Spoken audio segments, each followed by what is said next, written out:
Continua, né? Saiu não, né? Continua? Saiu não, continua. Perfeito, obrigado. Pessoal, até brinquei com vocês já algumas vezes, né? Não sei se vocês se recordam. Assim, ó, vai fazer a segunda fase empresarial, que as peças são simples. Realmente são simples. Se você olhar essa peça aqui, uma petição inicial, que tem 7 páginas, metade das páginas é o nome dos advogados, né? Escritório gigante, né? Porrada de advogados. A outra metade é o nome das partes. Assim, é uma peça relativamente simples, se comparada, né, a uma peça de inicial trabalhista, por exemplo. Eu até entendo como é que vocês estão doidos para quem está fazendo trabalhista agora, porque tem petições iniciais aí, trabalhistas que tem 10 páginas, né? Sem assim, partes com espaço sobrando. Essa aqui é grande porque tem muita coisa que você à toa, vamos dizer assim, né? Por exemplo, esse cabeçalho gigante. Então vamos lá, né? Cabeçalho, a gente já viu, né? Ou seja, o juízo competente é o juízo, como diz o artigo 3º, né, juízo universal da falência, a gente já estudou isso. Então, imagine que a gente estivesse numa segunda fase de empresarial, né, ou num núcleo de prática jurídica empresarial, que não temos, né, na faculdade não tem prática jurídica empresarial. E aí você estaria fazendo cabeçalho. Você já sabe que o juiz de direito responsável é o do local. O que diz o artigo 3º? Você recorda, né? É o local da sede da empresa? Não, né? O da principal atividade. Lembra disso? Tá? Então, vara empresarial da comarca da capital, porque, a princípio, né, é da principal atividade do devedor ou do falido. Se houver discussão a respeito disso, você deveria abrir uma preliminar, né, do juízo, né? Então, primeira item aqui, você coloca uma preliminar da competência, né, ou preliminar do juízo competente. E aí você ia dizer, né, que apesar da empresa ter sede em tal lugar, ali é o local da principal atividade, blá, blá, e justificar, né, ou fundamentar o fórum competente, né, que você escolheu ali. Aqui não vai ter esse problema, ou pelo menos o autor não se prendeu a isso.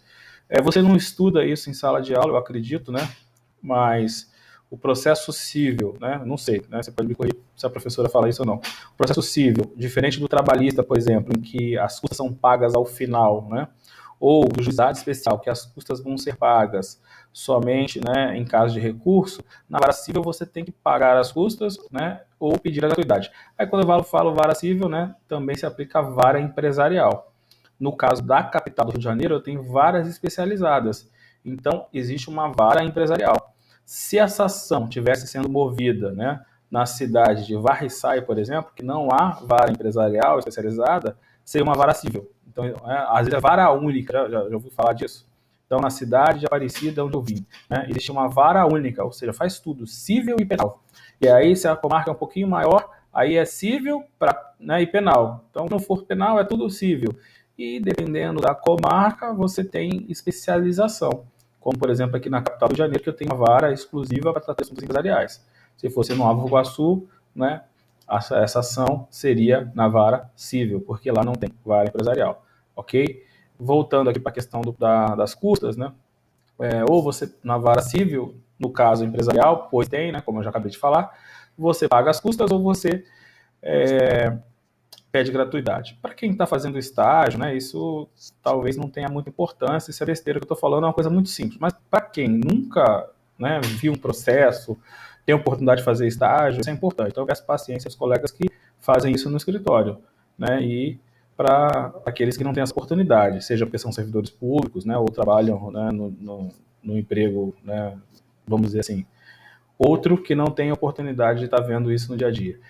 Hoje as greges, né? Grege significa Guia de Recolhimento do Estado de Janeiro. Ela é eletrônica. Antigamente você tinha que pagar a guia e anexar essa guia aos autos. Agora basta você pagar a guia e mencionar aqui o número do processo. Quando esse processo for para a vara, o cartório vai fazer uma certidão dizendo que a grege foi paga, né, no valor tal, e aí vai desmembrar o valor da grege, tem taxa judiciária, né, custas judiciais, taxa de citação, conferência, entre outras. Inclusive vai certificar se o valor está correto, se o valor está errado, se tem que complementar, se está a mais, entre outras coisas. Neste exemplo aqui, né, o autor da ação é a MDL, né, que é uma incorporadora aí famosa, vocês devem ter ouvido falar já. Com base no artigo 94, inciso 1, lembra, né? Ou seja, ela tem um título, e no VET 97, inciso 4, que a gente ainda vai ver hoje, vem requerer a falência de João Fortes, né? Veja, né? João Fortes é uma empresa também super famosa, né? E aí ela conta aqui, né, no início, a origem da dívida, né, do contrato celebrado. Aí eu não vou ler tudo, obviamente, não perder muito tempo. Em resumo, né, olha que interessante. Houve, né, um título executivo extrajudicial, uma nota promissória. Então, o fundamento dessa petição inicial é uma nota promissória, como a gente viu, né? Uma coisa é ficar falando lá, tem que ter um título, tá? Outra coisa é ver aqui o caso concreto, né, em que ele junta a nota promissória, né, obviamente, para comprovar lá a hipótese prevista no artigo 94, inciso 1. Eu costumo fazer isso também nas minhas peças, né? Sugiro que vocês façam. O que foi importante, agora a gente tem essa possibilidade, né, do processo eletrônico, de colar e copiar os documentos. Minha sugestão, não só copie e cole aqui, como ele fez, né, mas também junte o anexo no processo, tá? Eu sei que seria desnecessário, mas eu já vi casos de processos de juiz falar que não tem anexos, né, e dar o processo improcedente por falta de prova, né? E aí, na verdade, o advogado tinha colado a petição. E foi um erro, talvez, né? Mas tem uma dica prática, né? Se você for fazer igual o colega fez, ou se colocar os documentos colados no teor da petição, também não tinha o anexo. O que nos importa é que esse anexo que está colado no teor da petição é o título, né, executivo judicial devidamente protestado. Esse título executivo aqui é uma nota promissória. Não sei se você se recorda lá das suas aulas de empresa 3. Tem gente que ainda está fazendo, né? Nota promissória vencida, devidamente protestada. No processo, eu acho que eu não cheguei a mandar para vocês, ele comprova o protesto, tá? Existe uma certidão do cartório, né, comprovando o protesto. Deixa eu ver se tem aqui. Tá aqui. Eu até salvei aqui para mostrar para o pessoal de empresa 3. E, o que você tem que juntar no processo? Além da nota promissória, né, obviamente, que é o título executivo, lá está dizendo que a nota promissória tem que estar devidamente protestada. Lembra, né? Então, né, foi juntado lá nos autos, a página 51, o termo de protesto, que é o comprovante do protesto daquela nota promissória, né? Então, o cartório vai te dar isso, né? É o tabelião do primeiro ofício de registro de protesto da capital do estado do Rio de Janeiro, a pedido do apresentante, lavra o protesto do título e documento de dívida abaixo descrito, que faz parte integrante, cuja cópia integrará o livro do registro de protesto. Então, a MDL apresentou aquele título que estava colado lá na petição inicial ao primeiro, né, tabelionato de ofício, que, por sua vez, notificou a João Fortes para pagar o título sob pena de protesto. Lembra que eu falei para vocês que o protesto era um protesto especial, né? Olha aqui, está aqui embaixo, aqui no cantinho, ó. Observação. Protesto lavrado para fins falimentares. Ou seja, né, ela foi intimada sob pena de falência, ok? Então tá até aqui, né, o protesto especial. Acho que eu comentei com vocês que eu já vi decisões, né, de juízes, né, de jurisprudência, aceitando a falência, mesmo que o protesto fosse um protesto comum ou um protesto por falta de pagamento. A lei fala e a jurisprudência fala que tem que ser um protesto especial para fins falimentares. O que significa dizer? Significa dizer que o réu vai ser intimado para pagar sob pena de falência. É diferente do protesto comum, que ele é intimado para pagar sob pena de execução, né? E aí ele já sabe do, né, do objetivo do protestante, né, do apresentante. Mas eu já vi decisões judiciais no sentido de que poderia ser um protesto comum, ou o protesto comum já seria suficiente para poder requerer a falência de um devedor. Para a prova, né, OAB, concurso, se tiver essa opção entre protesto comum, um protesto por falta de pagamento e um protesto especial ou protesto especial para fins falimentares, escolha a segunda opção, tá? Que seria uma opção mais completa. Mas se não tiver nada, só protesto, só protesto. E para fins de jurisprudência, né, você tem essa opção. Eu, se fosse um advogado do seu cliente, já fazia o protesto, né, para fins falimentares, porque vai que o juiz, né, não concorda e aí você vai ter que recorrer. Então, eu na prática já faria para evitar questionamento, tá? Então, esse aqui é o comprovante do protesto e a petição inicial tem aqui o título, ok? Como a gente já falou. Então, veja, né, ele fala da petição inicial, fala da dívida, fala do protesto, né? Vai falar da lei, né? que seria fatos e direito, né? Lembra que você, não sei como é que os seus professores de prática falam, né? Mas assim, a orientação é fale sobre os fatos, depois fala do direito, né? Então, os fatos é a dívida, né? E o direito está aqui, né? Aí ele vem, fundamento no artigo 94, inciso 1, ok? Cola um recursozinho aí qualquer, né? Aqui, só para dizer que cabe aqui o coisa, e já vai para os pedidos. Né? Veja que petição simples. Coloca o valor atualizado da dívida. Poderia ter colocado isso lá em cima quando ele falou da dívida, fez separado, né? Não está errado, mas também não está certo, tanto faz, é critério de cada um. E os pedidos? Citação de João Fortes, né? A decretação de falência, e existe essa hipótese, né? Caso o devedor ele é citado da petição e caso ele queira, ele pode realizar depósito elisivo. Eu não sei se comentamos isso já, se não comento agora. O que é o depósito elisivo? O depósito elisivo é a forma de elidir a falência. Ou seja, a João Fortes foi intimada para pagar a dívida. E ela, né, aliás, a João Fortes foi citada no processo de falência. O que ela pode fazer? Ela não pode fazer nada e ter a falência decretada. Ou ela pode questionar essa dívida. E para questionar essa dívida, ela tem que fazer o quê? O depósito. Esse depósito é chamado de elisivo. E aí diz aqui, né, caso ela queira realizar o depósito elisivo, né, a lei fala que tem que depositar o valor da dívida, a acrescida de honorários, né, e a acrescida, né, de custas. Inclusive, ele coloca aqui uma súmula que fala sobre isso, tá? E desde já pede o levantamento do valor, tá? Fala de provas, aquele pedido genérico que você conhece, né? Publicação em advogado também, né? Você já conhece, o valor da causa, né? Data e assinatura. Fala para mim, se na petição mais simples que tem, se fosse na prova da OAB, você não tirava 10. É muito simples, né? Tá meio ruim o áudio. Continua, Fernando? Deixa eu ver se é comigo aqui. Melhorou? Vê se melhorou. Apertei aqui o microfone, vê se melhorou. Perfeito, obrigado. Petição relativamente tranquila, né? Concorda comigo, não? Petição simples. Se comparado com a petição trabalhista, que você tem várias, né, preliminares, várias teses, vários pedidos, petição maisinha. Eu sei que, infelizmente, né, o direito empresarial, né, não é o direito que mais vocês gostam, mas a petição em si eu acho muito simples, tá? Então, a gente já viu no ano passado 97, que diz que quem pode requerer a falência. Eu acabei de mostrar para você aqui uma petição inicial, né, com todos os requisitos, como exemplo. Espero que você tenha gostado. Vamos agora falar do 98, que fala da citação do réu, né?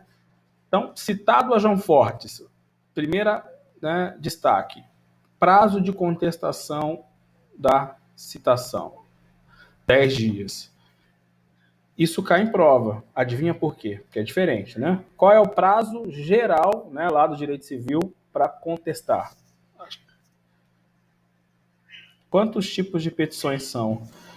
Eu, assim, não sei dizer quantos tipos de petição são, porque você tem petições que você pode aplicar aqui, né, no direito empresarial. Então,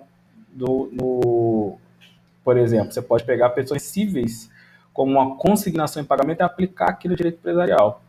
Então, é difícil você dizer quantos tipos de petições são. A não ser que você for contar só as empresariais. Se for as empresariais, acho que dá umas 12, né, mas e as cíveis? Mas na minha época, por exemplo, eu fui fazer a prova, né, para a OAB, fiz trabalhista e caiu uma consignação em pagamento, que é uma petição cível. Eu acho que você não deveria se prender a isso, Mariana. Eu acho que se você entende o assunto, né, você deve, né, fazer, assim, 20 ou 30, né, petições. Pouco importa. Por quê? Porque se você entende, né, você faz. Cai 10 petições, a direita não sei nada, adianta? Não adianta. Tá entendendo o que eu quero dizer? Eu acho que esse não deve ser o seu critério de escolha. O critério de escolha é você gostar do assunto, conhecer o assunto. Critério de escolha. Segunda fase, você tem que estudar só direito empresarial. Você se vê estudando só direito empresarial na segunda fase?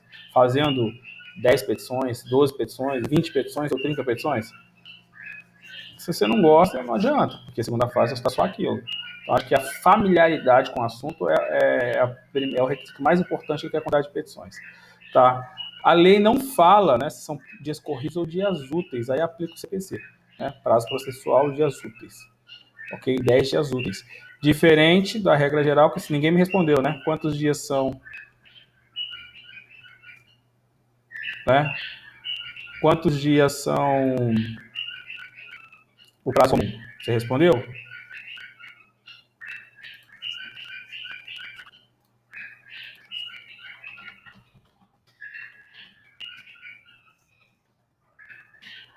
Parabéns, 15 dias.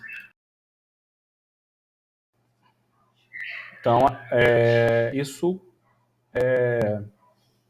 é diferente, tá? Então, tem várias questões aí de OAB com relação a isso, cobrando o prazo justamente por ser diferente. Vamos avançar. Então, João Fortes faz o quê? Contesta. O que ela vai alegar? Né?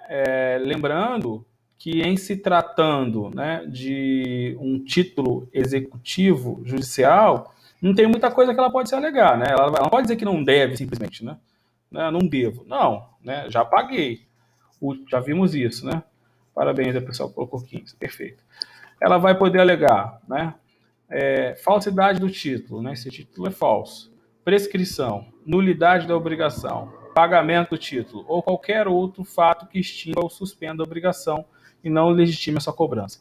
Né? Vício do protesto ou do seu instrumento, apresentação de pedido de recuperação judicial e cessação das atividades por mais de 2 anos. Então, essas são as matérias de defesa. Então, perceba, as matérias de defesa estão ligadas, né, ainda que diretamente à da dívida. Né? A dívida já prescreveu, né, eu, né, já paguei, o título é nulo, né, não foi feito conforme os ditames legais, ou ainda o protesto tem tudo a ver. Não é uma contestação tão livre assim. Né? Estão aqui restritas aqui os pedidos.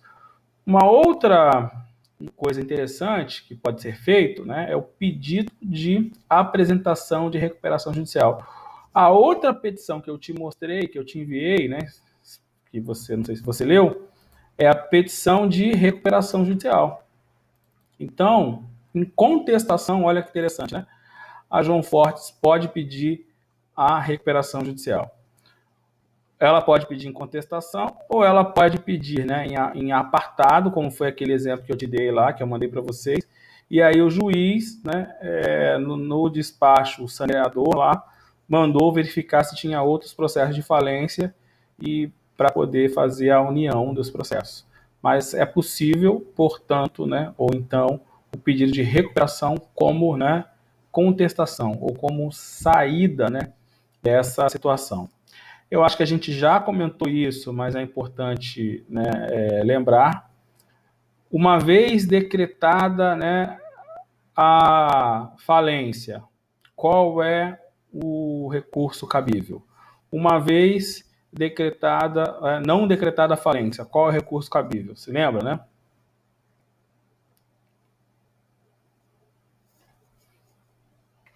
Recorda disso? Então vamos lá. Muito bem. Agravo para qual? Isso que também é diferente no processo falimentar, isso também cai em prova, né? Regra geral, uma sentença cabe apelação. Não é isso? Essa é a regra geral aqui do processo civil. No processo falimentar não vai ser assim, não é isso? Da sentença do processo falimentar vai caber ou agravo ou vai caber apelação, dependendo da sentença. Pense comigo e lembre-se de quando o processo é físico, que é mais fácil de você entender e nunca mais esquecer.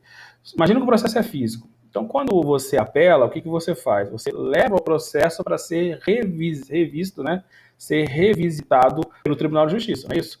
Então, se o juiz decretou a sentença, né, teoricamente, o processo de falência vai começar, ok? E aí, a lei diz que, nesse caso, portanto, o processo prossegue em primeiro grau, né? E aí vai ter que ser feito um agravo, ok? Por quê? Porque o processo está iniciando. Então, imagine, né, o processo físico que ele continua. Então, o processo, né, não vai ter o efeito devolutivo, suspensivo, como tem no processo civil. né? Então, o processo teoricamente continua, sem o efeito suspensivo, cabe ao falido, né? Cabe ao interessado que teve a sentença decretada, promover o agravo. E aí pense nessa hipótese, o processo continua na vara e, portanto, a medida cabível é o agravo, né? O agravo é uma decisão daquela, né, um recurso daquela decisão, em que você, antigamente, né, tirava peças, copiava e mandava esse processo para ser revisto lá no tribunal. Hoje é eletrônico, não precisa tirar cópia, e para ser revista essa decisão que decretou a falência. Ao contrário, se o juiz ele decretou, né, não decretou a falência, portanto o processo vai se extinguir. Se o processo se extingue, posso então mandar o processo todo para o tribunal. Então, de novo, aqui na falência vai ser assim. Se a sentença, né, for procedente, né, a primeira sentença, lembra que o processo de falência tem duas sentenças, uma no início e uma no fim. Se a sentença for procedente, né, ou seja, decretar a falência, o recurso cabível é o agravo. Se a sentença for, né, improcedente, portanto, né, não decretar a falência, o recurso cabível é a apelação, tá? Então, sentença procedente, agravo, né?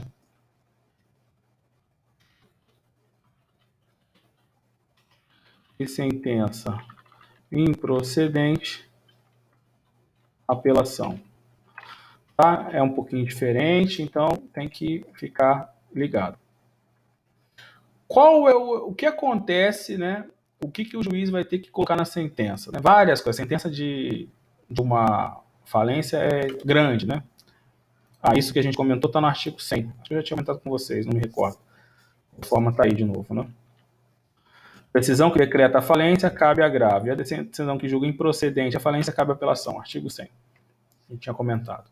Agora vamos falar do 99, ou seja, o que tem que ter, né, a sentença que decreta a falência. A lei, né, exige que a sentença seja bem completa. Por quê? Porque vai ter vários efeitos, né, na verdade, a sentença que decreta a falência. Vamos analisá-lo. Né? Olha o que diz a lei.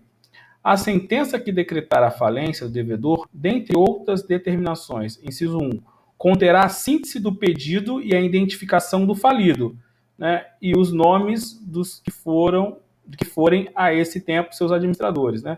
Então vai ter que dizer, né, qual é o pedido, quem é o falido, o nome dos seus administradores. Então toda a empresa, né, tem um administrador, você sabe isso. Então o empresário individual, ele é o administrador do próprio negócio.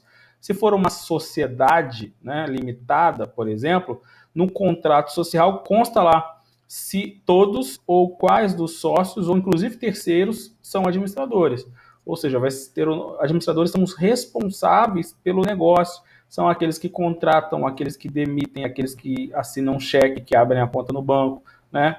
Por que eu preciso identificar quem é o administrador, né? Porque essa pessoa pode, inclusive, vir a responder pelos atos praticados, né, na empresa que geraram a falência. Não sei se você viu lá, quando você fez, quem já fez os crimes, né, falimentares, viu que alguns crimes atingem aos administradores. Então, a sentença vai ter que dizer quem são os administradores, porque vão ter efeitos aí para eles também. Nem sempre, ou não necessariamente, o administrador vai ser um sócio. Imagina uma Petrobras, né, uma SA. Então, os diretores, né, a maioria são o quê? Não são sócios, né? Até porque a maioria dos sócios, ou os maiores sócios, são pessoas jurídicas. Então, os diretores são pessoas físicas escolhidas no mercado. Então, é o cara fodástico lá, né, de finanças, que está lá na diretoria financeira, é o cara bom lá do jurídico, que está lá, né, um advogado, provavelmente empresarial, ou, né, a Petrobras, que é empresa pública, né, as indicações não são sempre assim, mas tudo bem, vamos imaginar que seja. Então, normalmente, essas pessoas, né, físicas que compõem o quadro de administradores, que na Petrobras, né, por ser uma sociedade anônima, são os diretores e os conselheiros, ou os membros do conselho, né, são pessoas físicas que vão, né, eventualmente responder. Por isso que a sentença tem que declarar, né, ou dizer quem são essas pessoas, tá? Inciso 2, fixará o termo legal da falência, ok? Vamos lá, o que é termo legal da falência? Termo legal da falência é um marco inicial. Também acho que já comentei sobre isso, mas é importante, né, ficar bem claro. É o marco inicial da falência. E pensa comigo, A MDL, né, deu entrada na petição inicial, sei lá, no dia 25 de abril. E o juiz, né, decretou antes, né, sei lá, no dia 1º de março. E o juiz decretou a falência hoje, 4/5, né, porque tem prazo de contestação e tal. A falência começou agora, efetivamente, quando ele decretou a falência? Não. A falência começou quando ela deu entrada no pedido? Não. Você consegue visualizar que a falência, seja no meu exemplo, né, que é uma falência baseada num título executivo, né, extrajudicial, seja num exemplo, né, que a falência é baseada num título judicial, uma execução frustrada, ou seja, em atos falimentares, eu sempre vou ter, né, os atos que deram ensejo, né, ou a hipótese, melhor dizer, né, que deram ensejo à falência anterior ao próprio pedido. Né? Aconteceu aquele ato, não pagamento do título, execução frustrada, atos alimentares, depois peticionou-se, né, requerendo a falência, depois, né, algum tempo depois, tem a sentença. Então, o juiz precisa dizer qual é o marco inicial da falência, porque isso vai ter consequências. Porque, por exemplo, pode haver um desvio de um bem nesse período e a gente vai poder fazer, né, o pedido para esse bem volte para a massa, né, a responsabilidade dessas pessoas. Então, esse marco é importante de ser delimitado. E esse marco vai ser anterior, né, ao próprio pedido. Aí aqui tem uma regra, né? Então, termo legal da falência é o marco inicial da falência, que vai ser anterior, o juiz vai estabelecer. Né? Olha o que diz aqui o inciso 2, né, que a gente estava lendo. Fixará o termo legal da falência, sem poder retrotraí-lo, né, ou seja, voltar atrás por mais de 90 dias contados do pedido de falência, vírgula, da recuperação judicial ou do primeiro protesto por falta de pagamento, tá? Então, você tem ali entre o pedido, né, e até 90 dias atrás, uma data que o juiz vai escolher para ser o marco legal da falência. Imagine, né, que o protesto por falta de pagamento tenha ocorrido 30 dias antes, né, do pedido da falência. Então, esse vai ser o termo legal da falência. Então, o protesto aconteceu, sei lá, dia 1º de fevereiro, a petição foi dia 1º de março, então 1º de fevereiro é o marco legal da falência, é o termo legal da falência. Isso vai ser importante, né? A gente vai ver que isso vai ter consequências jurídicas, né? Tudo que acontecer daqui para frente é considerado período falimentar. Imagine que você vendeu para uma empresa dentro do período, né, uma empresa que faliu dentro desse período. Né, a lei prevê a possibilidade de pedido de restituição, ou seja, né, de você cancelar essa venda. Né, por quê? Porque a venda foi dentro do período que a empresa está falida. Então a gente vai ver isso depois, tá? Não quero antecipar. Existe, né, regulamentações jurídicas para dentro desse período que é maior do que você pode imaginar. Né? Ou ele é maior do que o presumido, que é o da petição inicial. Ele retroage, ou como diz a lei, vai retrotraí-lo, né, até 90 dias. Tá? Isso aqui é importante, cai em prova. Tá? 3. Ordenará ao falido que apresente no prazo máximo de 5 dias relação nominal dos credores. Aí vai depender, né? Se a falência foi uma autofalência, ou seja, o próprio falido que requer a falência. E aí, então, não vai precisar disso, porque ele, né, está lá nos requisitos da autofalência, artigo 105, que ele tem que apresentar a relação nominal de credores. Agora, se a falência foi requerida por um credor, a sentença vai ordenar ao falido para que apresente essa relação nominal de credores, indicando o endereço, a importância, a natureza, a classificação do crédito, não é isso? Se esse já não se encontrar nos autos, como é o caso, né? Eu estou pedindo a falência, então, obviamente, meu crédito já se encontra nos autos, sob pena de desobediência, ok? Inciso 4. Explicitará o prazo para as habilitações de crédito previstas no artigo, né, 7º desta lei. A gente já estudou isso, né? A gente viu que existe um procedimento, isso, que se chama de habilitação de créditos. Lembra disso? Esse procedimento já foi visto porque é um procedimento geral, vai servir tanto para falência quanto para recuperação de empresa. É o chamado, que a lei fala, de procedimento de verificação e de habilitação de créditos. O que a gente falou? Né? No caso da falência, após essa sentença que decrete a falência, né, vai ser publicado um edital e os credores, né, vão ter o prazo de 15 dias para apresentar ao administrador judicial, no primeiro momento, lembra disso? O quê, né? Os seus créditos, as suas habilitações ou divergências. O que a lei fala? Meu crédito não constou lá na sentença, né, e no edital publicado pelo juiz. Então, inclua meu crédito, ou seja, me habilite.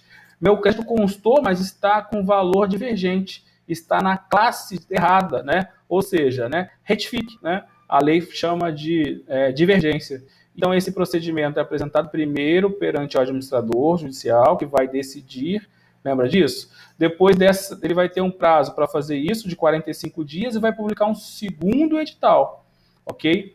Desse segundo edital, aí todos, não só os credores, né, poderão impugnar esse segundo edital, porque esse é o quadro, teoricamente, né, final, ou pré-final, né, vamos dizer assim.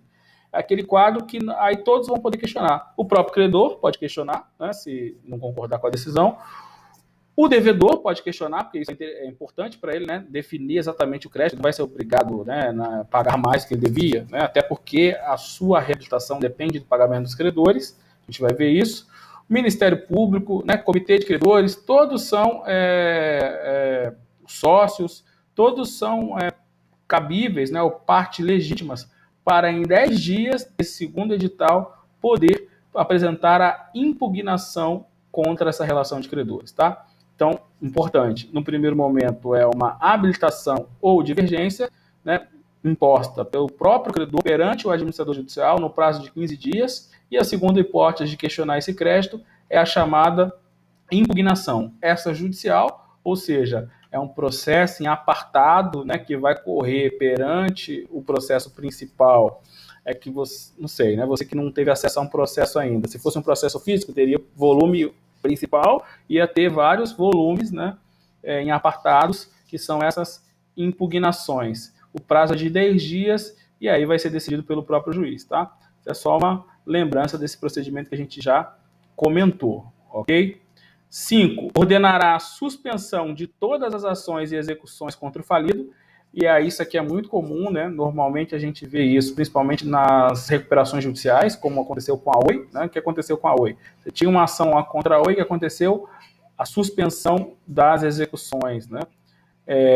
Se fosse um processo de falência, ia acontecer a mesma coisa, tá? Falência não é tão comum assim, normalmente né, o consumidor, né, não passa tanto por isso, como passou o consumidor na Oi. Por que a suspensão? Né, o raciocínio é muito importante você pegar. Porque eu preciso, né, fazer o quê? Eu preciso organizar tudo no processo o quê? Né, falimentar. Então, para aquela execução individual que estava correndo lá, porque aquele crédito vai ser discutido, né, executado de forma concorrente, né? Não é, a falência não é a execução concursal dos credores, ou seja, os credores em concurso vão receber, ou pelo menos tentar receber, o seu crédito no processo de falência. Então, eu preciso parar todos os processos lá. Para quê? Né? Para se me habilitar aqui, se eu não tiver habilitado, e concorrer com o meu crédito no processo, né, falimentar. Inciso 6. Proibirá a prática de qualquer ato, né, de disposição ou oneração de bens do falido. Então, uma vez decretada a falência, você é devedor, né, falido. Você pode vender alguma coisa, né, alienar alguma coisa? Obviamente que não, exceto com autorização judicial. Então, você tem um bem lá que está depreciando, né? Imagina que seja um produto perecível. Então, obviamente, você pede autorização por isso, né, uma mercadoria, para vender aquele bem, e, obviamente, provavelmente, ele vai conceder isso, né, desde que o montante seja revertido numa conta judicial em favor da massa. Mas você tem que ter autorização judicial. Então, proibirá a prática de qualquer ato de disposição ou oneração de bens pelo falido, submetendo-os preliminarmente à autorização judicial e do comitê de credores, se houver ressalvado os bens cuja venda se faça parte das atividades normais do devedor, né?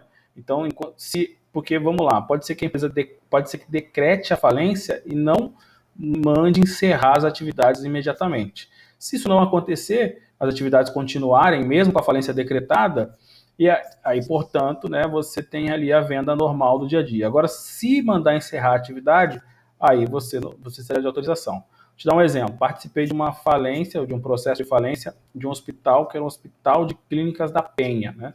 Nesse processo, né, o juiz ele não encerrou as atividades. Ele decretou a falência, mas o hospital continuou funcionando. Por quê? Porque eu tinha, né, pessoas para serem tratadas. Então, vai precisar, durante o processo de falência, comprar, né, medicamentos, comprar alimentos. Então, essa negociação permanece. Mas aí é caso a caso, tá? Aqui a lei é genérica, fala de todos os casos, tá? Determinar as diligências necessárias para a salvaguarda dos interesses das partes envolvidas, podendo ordenar a prisão preventiva do falido, né? Isso é duro, né? Mas é possível. Então, o juiz empresarial, né? Ou civil, dependendo da hipótese, decretando a prisão do falido, porque ficou provado lá que ele estava, né, por exemplo, sumindo com os bens ou sumindo com a documentação necessária para poder proceder com o processo de falência. Prisão ou dos seus administradores, quando requeridas com fundamento na provas de prática de crimes definidos nessa lei. E aí você já estudou lá os crimes, né, de sumir com patrimônio, sumir com os livros, entre outros. Oitavo, ordenará o registro público de empresas, não é isso? REPEM, Registro Público de Empresas, que fica a cargo da junta comercial, a anotação da falência no registro devedor. Também você já sabe que toda atividade empresarial, ela nasce a partir do registro da sua atividade, não é isso? Empresa 1. Uma empresa, ela nasce de que forma? A pessoa jurídica de direito privado, ela nasce de que forma? Nasce a partir do registro dos seus atos constitutivos. Ou seja, o documento de criação de uma empresa, né, vai ter que ser levado a registro em qual órgão? Na junta comercial. Tecnicamente, na verdade, é no registro público de empresas mercantis que fica a cargo da junta comercial. Então, se é um empresário individual, ele leva com o requerimento de empresário individual para registrar, né?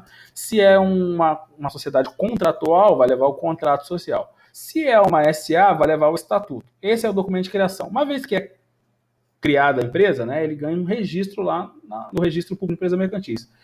Tudo relativo à empresa, né, da sua situação estatutária ou contratual, tem que ser levado a registro. Então, imagine que você seja sócio e você esteja saindo da sociedade. O que você vai fazer? Né? Você vai alterar o contrato social e levar aquele contrato à alteração, não é isso? Aqui é a mesma coisa. Decretou a falência, o juiz vai comunicar à junta comercial que houve o decreto da falência. Por várias razões, né? Ou pelo menos duas. Primeira razão é da publicidade, né? Porque esse registro, além de ficar lá disponível para qualquer pessoa ter acesso, ainda é publicado em DO, não é isso? Então, se você quiser negociar com essa empresa, e aí você pode consultar em diário oficial para saber se houve algum ato dela, por exemplo, uma falência, né? Tem as empresas, né, falidas vão aparecer, ou você pode, outro meio, pedir uma certidão, não é isso?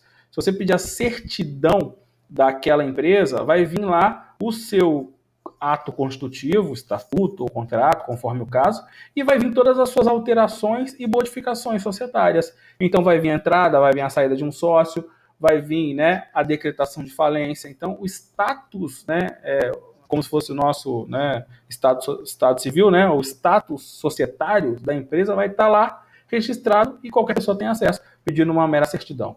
Por isso que o juiz, né, ou a lei manda o juiz oficiar a junta comercial. Todo mundo vai saber, inclusive a empresa ela é obrigatoriamente, né, determinada a que use a expressão falido em frente. Então vai estar empresa fulano de tal, falido, ou em recuperação judicial.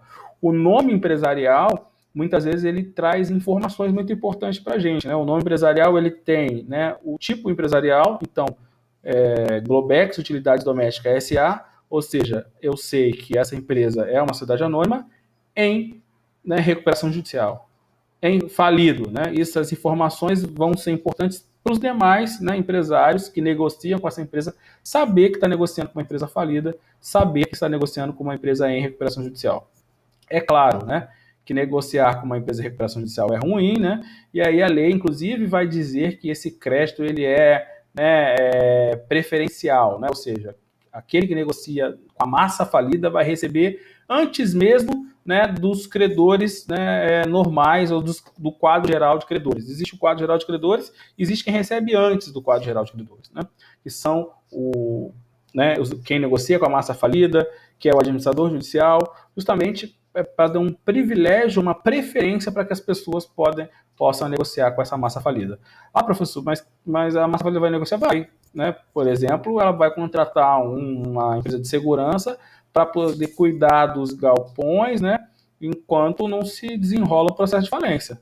Então, ainda que não haja, né, a atividade empresarial em si, é preciso, muitas vezes, que outros negócios sejam celebrados para a conservação dos bens, por exemplo. tá? Então, muito comum, né? Empresas que falem, que têm lá os seus galpões, os seus escritórios, pagarem a manutenção, pagarem a vigilância, né? Ou ainda continuem em atividade de forma mais excepcional, tá? Então, haverá negócios, né? Portanto, as empresas que negociam têm que saber dessa situação, e isso é feito através da comunicação no Registro Público de Empresas Mercantis e da utilização da expressão falido, né? No nome empresarial, tá? E a gente já comentou, né? Um outro efeito é tornar o empresário, né, inabilitado. Uma vez que há sentença de falência, o falido não pode abrir outro negócio. O falido, né, ele está inabilitado para fins, né, de o exercício da capacidade empresarial. Aí outro assunto que se comunica lá com a empresa 1. Você estudou lá em empresa 1, para uma pessoa ser empresária, ela tem que ter o que a gente chama de capacidade empresarial, certo? Capacidade empresarial é a soma da capacidade civil mais a ausência de impedimentos legais. Ou seja, regra geral, todo mundo que vai montar o negócio tem que ser maior de 18 anos. Você estudou capacidade civil, né, é por exclusão, né? Lembrei de empresa 1, parabéns, né? Você estudou que a capacidade civil é por exclusão. Ou seja, você nasce capaz, e a lei te torna incapaz até os 18 anos. Né? Com a maioridade, você atinge a capacidade plena. Aí depois tem a capacidade relativa, tal, aquelas coisas todas. Não vamos entrar nesse mérito. Regra geral, todo mundo que atinge a maioridade é capaz civilmente. Ah, tem formas de antecipação da capacidade, como, por exemplo, a emancipação, é outra discussão, lá do direito civil. Sou capaz, seja porque me emancipei, seja porque casei, seja porque, não importa, sou capaz. Primeiro requisito para empreender, para poder ser empresário. Segundo requisito, não tem impedimentos legais. Tem diversos impedimentos previstos na lei que tornam, né, o empresário incapaz, né, ou inabilitado. Por exemplo, ser juiz. Né? Você sabe que a Loman veda o exercício da capacidade empresarial para o magistrado. Ou seja, o magistrado não pode ser administrador de uma sociedade limitada. Né? Ele não pode ser empresário como administrador, empresário e administrador. Pode o magistrado ser cotista, né, não administrador de uma empresa, uma sociedade limitada? Ou ainda, pode o magistrado ser um acionista de uma SA? Pode, porque o acionista, né, ou o cotista, que a gente chama de capitalista, é só um investidor. Ele não gere a sociedade, ele não compra, ele não vende, ele não contrata, ele não é responsável jurídico pela sociedade. Quando eu estou falando aqui de capacidade, eu estou falando da hipótese que a pessoa é empresário gestor, né? Empresário que cuida da sociedade, cuida dos negócios, ok? Então, o primeiro exemplo de impedimento legal é a figura do magistrado. O segundo exemplo é o falido. Quando vai o nome, né, do devedor lá para a junta comercial dizendo que ele faliu, ele obviamente não vai poder abrir um outro negócio, montar uma outra empresa, até que a situação desse processo alimentar se resolva, né? Inclusive, eu já comentei isso com vocês, né, salvo engano. Diferente nos Estados Unidos, que o empresário ele vê que o negócio está dando errado, vai lá e pede a sua falência para acabar com aquilo e logo em seguida montar outro, né? Logo em seguida, sei lá, 6 meses, 1 ano. Aqui não. Se ele fizer isso, ele vai estar saindo do jogo, né? Ele vai pedir a sua falência e vai ficar agarrado 10 anos no processo e eventualmente pode ficar mais 5 anos como penalidade e aí, por exemplo, 15 anos fora do jogo, né? Então, por isso que a falência aqui não funciona. Né? Uma das razões é que o processo alimentar é muito longo e a penalidade é relativamente longa, né? De 5 anos de inabilitação. Quem fez o trabalho, inclusive, viu, né, que se ele tiver ainda cometido um crime falimentar, ele vai poder ficar 10 anos sem habilitar. Ou seja, o processo de falência, que não é rápido no Brasil, pode demorar de 5 a 10 anos, ele ainda pode ficar de 5 a 10 anos sem poder exercer atividade empresarial ou inabilitado. O inabilitado aqui, né, é um impedimento legal. Ou seja, ele perde a capacidade empresarial, ou seja, ele, né, vai ficar todo aquele tempo sem exercer atividade empresarial. Até quando que ele fica inabilitado? Ele fica inabilitado até o fim das suas obrigações. Tá? Basicamente, a lei diz que as extinções do falido extinguem-se quando é paga metade dos créditos quirografários, daquela relação, né, de créditos. O último credor, né, em relação aos privilégios, é o credor sem privilégios. Crédito quirografário, né, é um crédito sem privilégios. Por quê? Porque acima deles são créditos privilegiados. Privilegiado real, privilegiado pessoal. Né? A lei fala de créditos com privilégio geral, especial. né, dos imóveis, trabalhistas. O último privilegiado é o sem privilégio, ou quirografário.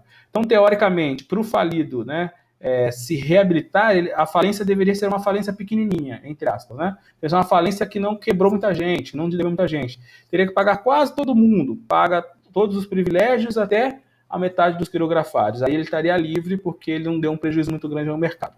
A outra hipótese, né, é temporal. 5 anos após a segunda sentença, né, que é a sentença de extinção da falência. Uma vez que eu pague, né, todo mundo até os meus recursos, né, ou seja, vendi lá o imóvel, recebi os credores que eu tinha para receber, então o administrador judicial capitalizou todos os recursos possíveis, né, e pagou todo mundo que podia. Há mais o que se fazer no processo de falência? Não, né? Então o juiz vai dar uma segunda sentença, que é a sentença de extinção do processo de falência, certo? Dessa sentença de extinção do processo de falência, caso não haja o pagamento, né, de todos os credores até metade dos quirografários, o falido vai ficar inabilitado por 5 anos, né, podendo ser 10 caso ele tenha cometido algum crime. Então, dessa sentença, eu vou contar mais 5 anos para que o falido, né, permaneça inabilitado, tá? Então, por isso essa comunicação inicial e, eventualmente, vai ter uma comunicação depois, caso ele, né, volte a se habilitar, ok? Já até fiz alguns, né, 2 processos, né, em que eu pedi, né, a reabilitação desse falido. É uma petição muito simples, né? Você qualifica a pessoa, né, uma petição para o juiz da falência, informa que foi decretada a falência da empresa tal, que ele era sócio, na data tal, e já transcorreu o prazo temporal de 5 anos, conforme fundamento, e pede, né, a sua reabilitação.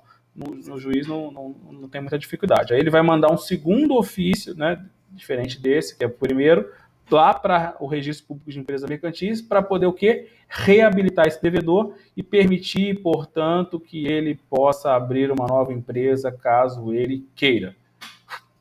Vamos lá, vamos acabar esse inciso aí para a gente ir embora.